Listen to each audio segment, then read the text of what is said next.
السلطة التنفيذية خصص لها دستور 2011 الباب الخامس، والملاحظة الأساسية في هذا الصدد هي أنه مرة أخرى لم تتم الإشارة هكذا إلى الحكومة، ولكن إلى مصطلح السلطة التنفيذية، وتم ربطها كما سنلاحظ بالحكومة، مما يجعل من أنه الحكومة أصبحت في المملكة فعلا تكتسب صفة السلطة التنفيذية.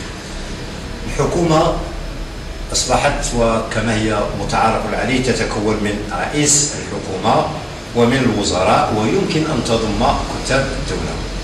مصطلح رئيس الحكومة مصطلح جديد، لأنه المصطلح السابق في المغرب كان هو الوزير الأول، مما يوحي من البداية على أننا أمام توجه جديد، وهو تحميل ما كان يسمى الوزير الأول مسؤولية رئاسة الحكومة، وبالتالي إعطاءه مكانة مهمة تجاه باقي الوزراء عوض النظام السابق. وطبعا لا يمكن أن يضم الدستور كل التفاصيل حول الحكومة، لذلك مرة أخرى الدستور أحال إلى قانون تنظيمي يبين لنا لاحقا كيف تنظم الحكومة وكيف تسير أشغالها، وضعية قانونية لأعضائها إلى آخره. وسيصدر هذا القانون التنظيمي الذي سيبين كل هذه التفاصيل. الأساسي بالنسبة إلينا هو أنه عندما يتم تعيين رئيس الحكومة قبل الملك وفقا للمسطرة الجديدة، وهي أن الملك يعين رئيس الحكومة من الحزب الذي تصدر نتائج انتخابات مجلس النواب، وعلى أساس هذه النتائج وبعد التعيين طبعا رئيس الحكومة عليه أن يتقدم أمام مجلسي البرلمان ببرنامج حكومي.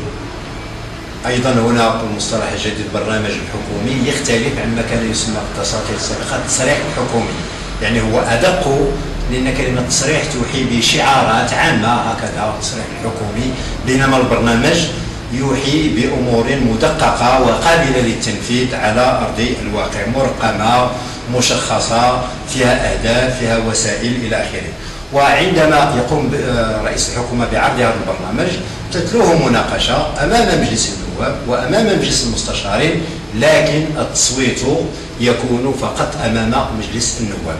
ومجلس النواب طبعا هنا يصوت بالأغلبية المطلقة لأعضائه. هذا النسبة هي نسبة محددة، بمعنى أنه الأمر لا يتعلق بالأغلبية المطلقة للأعضاء الحاضرين، ولكن للأعضاء الذين يتألف منهم المجلس، يعني نصف الأصوات زائد واحد يجب أن يصوتوا لصالح البرنامج الحكومي. وآنذاك فقط يمكن القول على أن الحكومة أصبحت منصبة، يعني النقاش السابق الذي كان حول متى يتم تنصيب الحكومة، هل بعد تعيينها من قبل الملك أم بعد المصادقة على برنامجها الحكومي، أصبح محسوما، وهو أن تنصيب الحكومة يتم من قبل البرلمان بعد المصادقة على البرنامج الحكومي. الحكومة هي التي تمارس السلطة التنفيذية، وتبعا لذلك فإن مختلف الوزراء يعملون تحت رئاسة رئيس الحكومة على تنفيذ القوانين والإدارة موضوعة لها إشارة الحكومة من أجل تسيير شؤونها، بل أن الدستور الجديد أضاف أن الحكومة تمارس الإشراف والوصاية على المؤسسات والمقاولات العمومية. هذا كان موجود كعرف، ولكن العديد من المؤسسات كانت بين قوسين تفلت من رقابة الحكومة، لأنها لم يكن هناك سند دستوري لممارسة هذه الوصاية وهذا الإشراف. الآن النص الدستوري واضح، والحكومة هي التي تشرف وتمارس الوصاية على المؤسسات وعلى المقاولات العمومية، أي الهيئات التي تمتلك الدولة رأس مالها كلية أو أغلبية رأس المال على الأقل. أيضا المسألة المهمة عند الحديث عن السلطة التنفيذية هو الحديث عن مجلس الحكومة، أي ذلك المجلس الذي كان موجودا دائما، كان يجتمع تقليديا صباح كل خميس، رغم أنه لم يكن منصوص عليه في الدستور.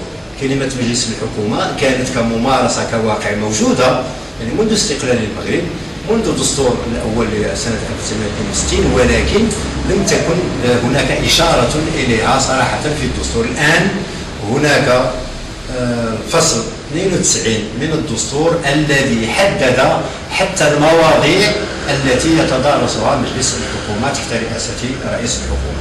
وهذا المجلس يتداول بصفة عامة، سأعطي بعض الامثلة، في السياسة العامة للدولة، لأن السياسة العامة للدولة يتم عرضها على المجلس الوزاري الذي سنتحدث عنه بعد قليل، ولكن يتم التداول أولا في مجلس الحكومة قبل أن تعرض على المجلس الوزاري. ثم السياسة العمومية، السياسة القطاعية، يتم أيضا مناقشة طلب الثقة من مجلس النواب قصد مواصلة تحمل الحكومة بمسؤوليتها، مشاريع القوانين وأيضا من بينها قانون الميزانية، لأن الملاحظ هنا على أنه في الدساتير السابقة كانت كل مشاريع القوانين تعرض قبل إحالتها من الحكومة على البرلمان، تعرض على المجلس الوزاري الذي يرأسه الملك. إذا كانت هناك مسطرة طويلة، الآن يمكن القول على أنه مشاريع القوانين يتم إحالتها مباشرة من مجلس الحكومة إلى البرلمان دون المرور بمجلس الوزراء.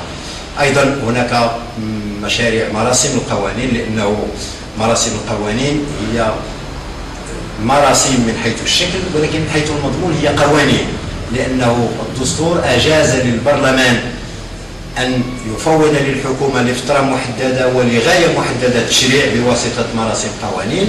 وأيضا أشار إلى حالة ثانية، وهي حالة الفترة الفاصلة ما بين دورات المجلس، لأن المجلس يجتمع في دورتين، البرلمان في دورتين، ولكن تبقى هناك فراغ ما بين الدورة الأولى والدورة الثانية، وأيضا ما بين الدورة الثانية والدورة الأولى يمكن للحكومة أن تشرع بمقتضى مراسم قوانين باتفاق مع اللجان التي يعنيها الأمر. إذن في هذه المرحلة هذه مراسم القوانين يتم التداول بشأنها في مجلس الحكومة. أيضا المعاهدات الدولية قبل أن تعرض على المجلس الوزاري تناقش في مجلس الحكومة.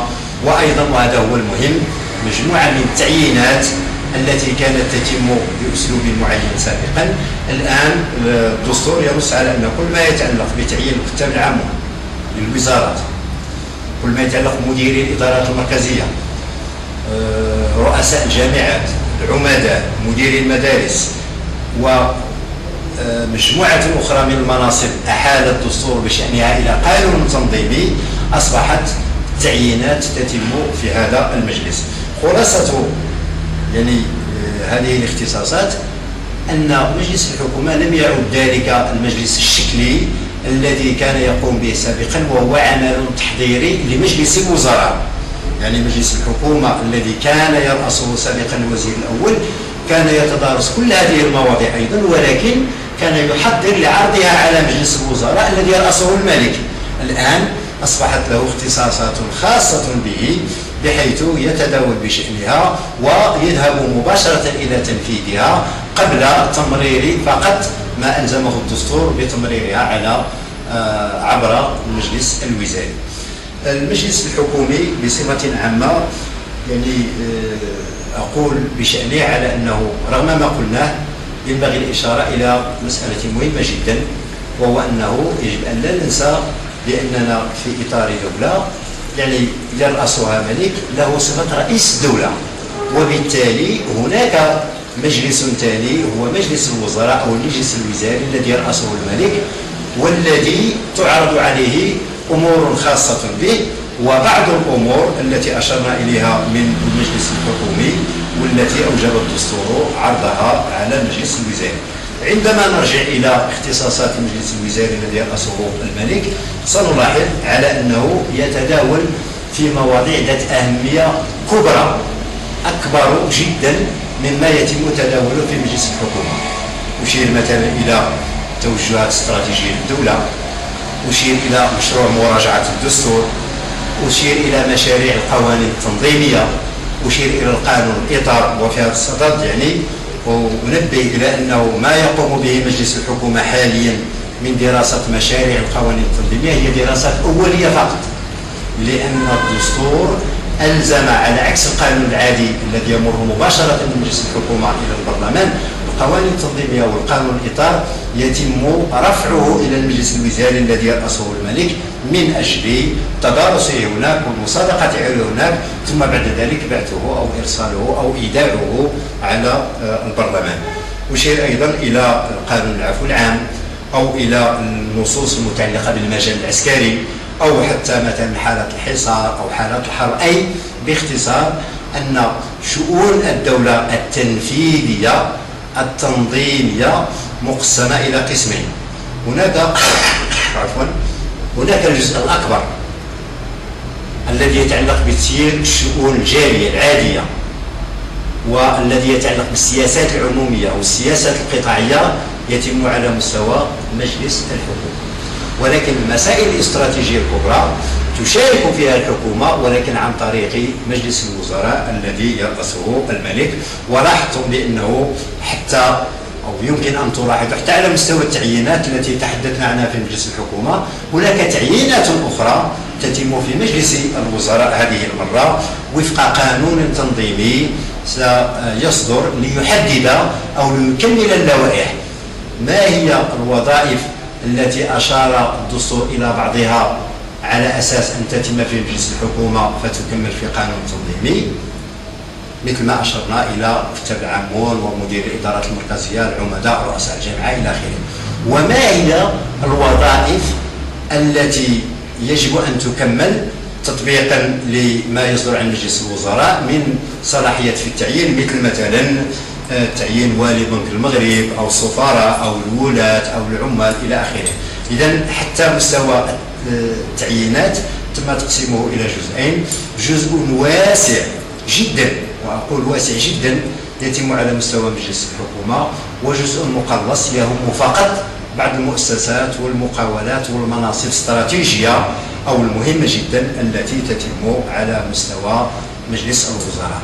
هذا القانون التنظيمي أشير إلى أنه صدر فعلا وسنخصص له يعني حلقة خاصة لتبيين ما هي المعايير التي يتم اعتمادها للتعيينات التي تتم في مجلس الحكومة والتعيينات التي تتم في مجلس الوزراء. الخلاصة النهائية على أن الحكومة فعلا في الدستور الجديد تقدمت خطوة نوعية وكمية مهمة جدا.